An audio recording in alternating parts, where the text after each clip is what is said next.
রিপন ছিল এক নীরব বালক। সে খুব ভালো, কিন্তু খুব কম কথা বলত। গ্রামের সবাই ভাবত, এই ছেলেটা তো একেবারে নিশ্চুপ, ও কিছুই পারে না।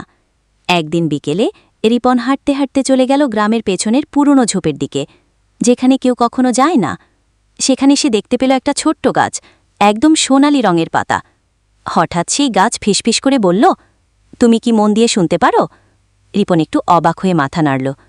গাছ বলল, তোমার নীরবতা আমার ভাষা বুঝতে পারে। আমাকে পানি দাও, যত্ন নাও, আমি তোমাকে এমন কিছু দেব যা কেউ কল্পনাও করতে পারবে না। রিপন নিয়মিত গাছটা যত্ন নিতে লাগল। কেউ জানত না সে কি করছে।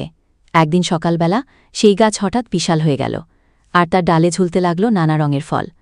কেউ হাসলে একটা নীল ফল, কেউ দুঃখ দিলে লাল ফল, আর কেউ কিছু শেখালে সোনালি ফল।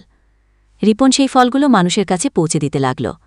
যার মন খারাপ তাকে দিল নীল ফল, মানুষ হেসে উঠল। যার দুঃখ তাকে দিল লাল ফল, সে শান্তি পেল। আর সোনালি ফল খেয়ে শিশুরা হয়ে উঠল আরও জ্ঞানী। এভাবেই গ্রামের মানুষ বুঝতে পারল, নীরব ছেলে বলতে কিছু নেই। মাঝে মাঝে যারা কম কথা বলে তারাই সবচেয়ে বড় পরিবর্তন আনে। আর সেই জাদুর গাছ আজও রাতের বেলা ফিসফিস করে বলে, শুধু শব্দ নয়, মন বোঝার ক্ষমতাই আসল জাদু। ভিডিওটা ভালো লাগলে সবাই লাইক অ্যান্ড সাবস্ক্রাইব করবেন।